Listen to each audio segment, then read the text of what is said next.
제가 제목을 다시 한번 여러분에게 확인했죠? 더 깊이 하나님을 원하는 인생, 그런 거죠. 원한다는 의미는 몇 번이나 반복했습니다. 하나님께서 말씀하시면 거부하지 않는 것. 그래서 그 말씀을 들으면 Yes, 그래요 주님, 주님 말씀 듣겠습니다.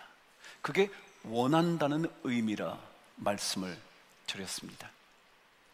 어떤 일이 있어도 하나님의 말씀에 대하여서만은 No라고 하지 않고 Yes 라고 말하는 것을 하나님을 원하는 사람의 모습이라고 말씀드렸죠. 여러분 혹시 우버라는 택시에 대하여 들어보신 적이 있으신가요? 혹시라도 우버를 통해서 택시를 타보신 적은 있으신가요? 우버라는 택시 회사는 예전에 우리가 콜택시 하듯이 부르면 오는 그런 류의 택시 회사입니다. 다만 전화가 아니라 앱을 통해서 신청을 하면 차량을 호출할 수 있는 방식으로 택시를 타게 되는 거죠. 근데 제가 얼마 전에 우버라는 택시 회사의 광고 문안을 보다가 너무 충격을 받은 거예요. 내용은 이러했습니다. 다른 도시 같은 우버, 다른 언어 같은 우버, 다른 화폐 같은 우버라는 광고였습니다. 다시 말하면 아무리 다른 것이 달라진다고 해도 택시는 우버야 라는 광고였습니다. 그것이 뉴욕이든 그것이 동경이든 그것이 어떤 나라의 도시이든지 간에 다른 도시임에도 불구하고 같은 우버, 그 다른 도시들에서 사용되는 언어가 각자 다르다고 해도 여전히 택시는 우버, 그 나라에서 사용되는 화폐가 달라진다고 해도 역시 택시는 우버라는 것이었습니다. 그런데 그 광고를 보는 순간, 그래, 그게 예수 믿는 사람의 믿음의 모습이지. 아무리 상황이 달라진다 할지라도, 아무리 우리의 상황이 환난과 고난의 순간 속으로 빠져든다고 해도 우리의 믿음만은 주님을 향하는 것, 언제나 그것, 그게 바로 신앙이란 말이죠. 우리는 조금만 힘들어지면 포기하려고 그러잖아요. 하나님 아닌 것을 찾고 싶어 하잖아요. 하나님 아니어도 다른 것을 선택하는 것이 더 좋아 보이잖아요. 다른 도시, 다른 환경, 다른 상황, 점점 더 복잡해져가는 상황, 그때마다 우리는 자꾸 다른 것을 찾고 싶어 하잖아요. 근데 같은 주님 찾는 것, 그게 신앙이란 말이죠. 우리는 계속해서 하나님을 원한다는 것, 이 일에 대하여 성경은 지속적으로 설명합니다. 하나님을 원한다는 게 뭔가, 어떤 일이 있어도 하나님의 음성을 듣겠다고 말하는 것은 뭔가. 오늘 20절은 첫 번째 우리에게 그 이야기를 들려줍니다. 저와 함께 20절 읽겠습니다. 시작. 주께서 너희에게 환난의 떡과 고생의 물을 주시나 내 스승은 다시 숨기지 아니하시리니 내 눈이 내 스승을 볼 것이다.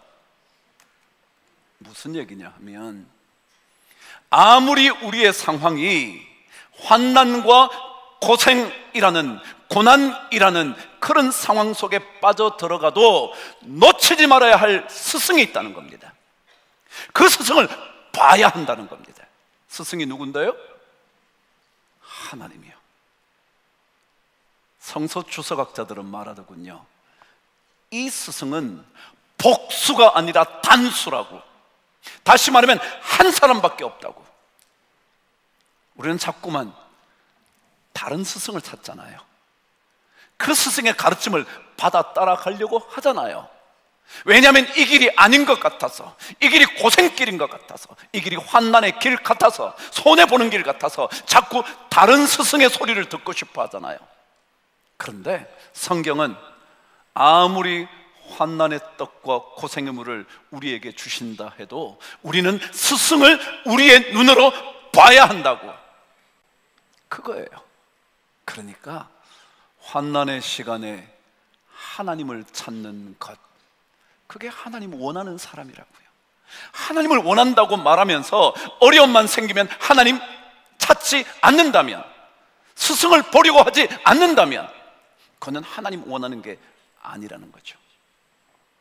성경의 위대한 인물들은 전부 다 고난의 시간에 하나님을 찾았던 사람들입니다. 대표적인 인물이 다윗 아닌가요?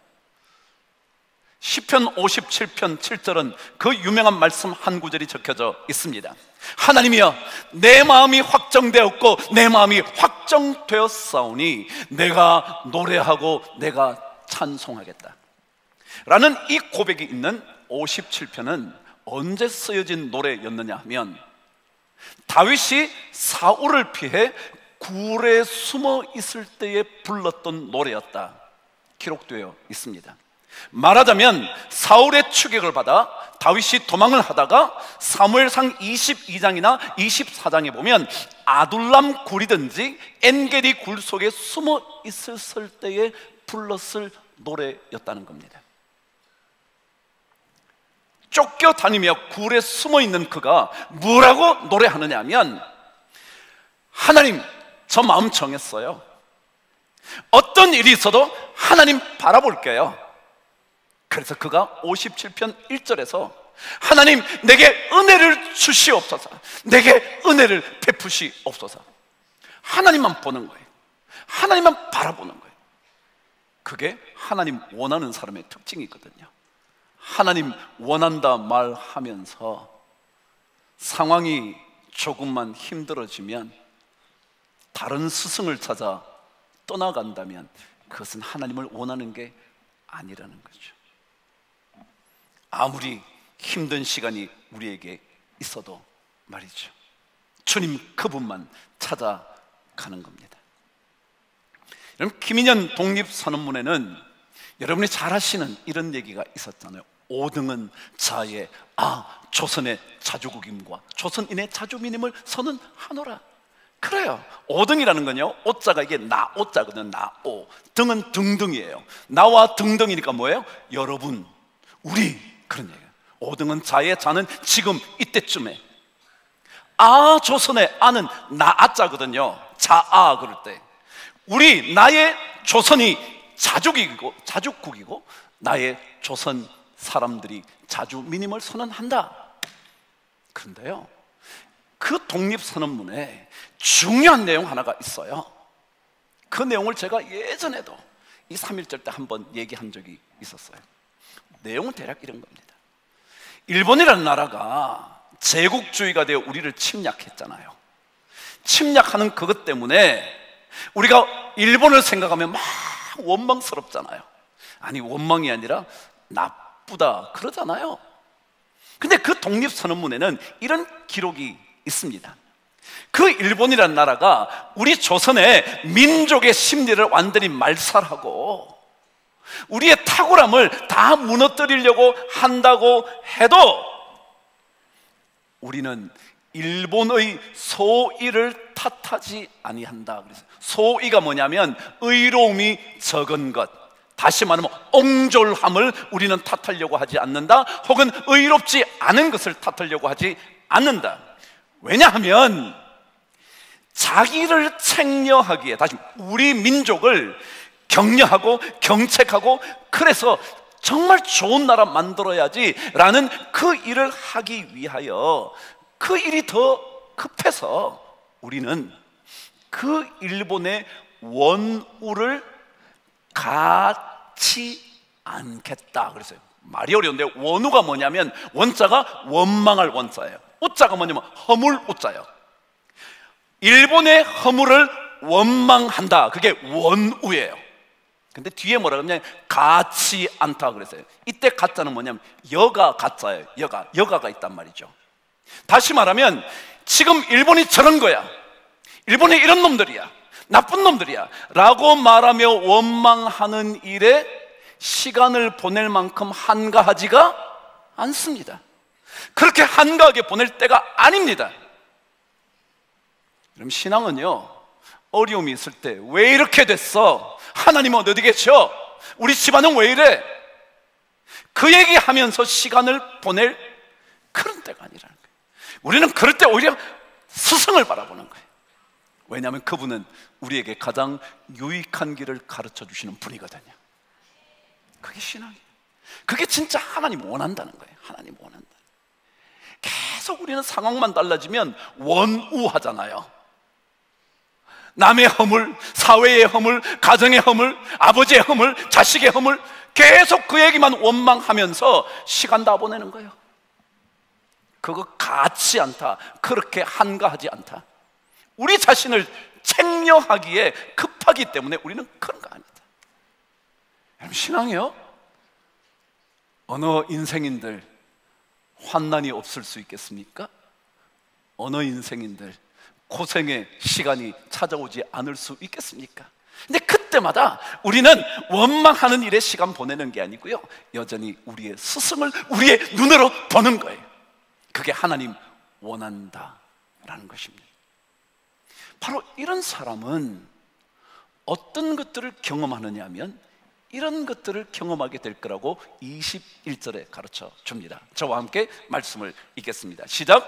너희가 오른쪽으로 치우치든지 왼쪽으로 치우치든지 내 뒤에서 말소리가 내 귀에 들려 이르기를 이것이 바른 길이니 너희는 이리로 가라 할 것이다 그랬어요.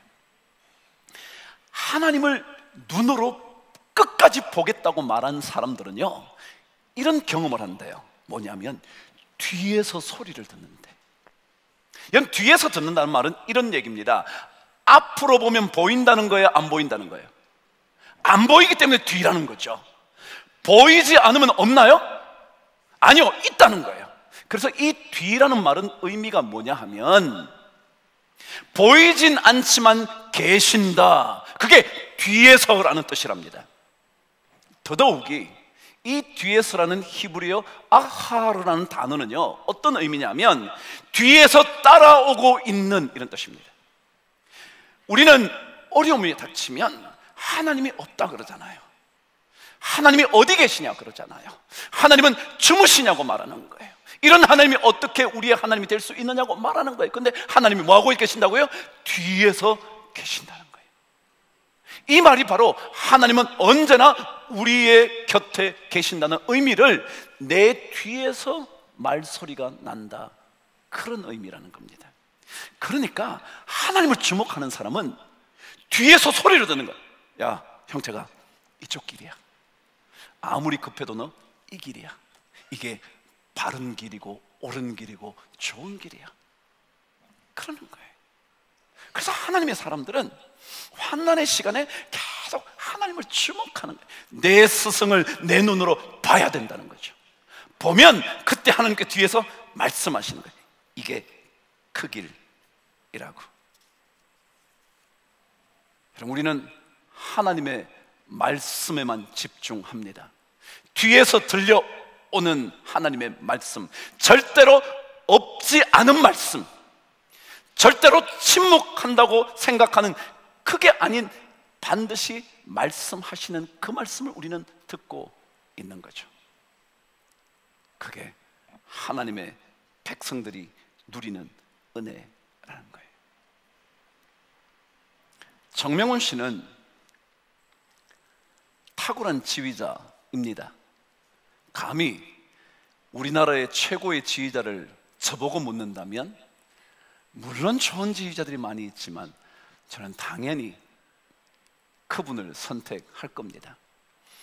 이번 3월에 제가 쓴 한두 마디의 글이 있습니다. 그게 제가 정명훈 씨 얘기를 했습니다.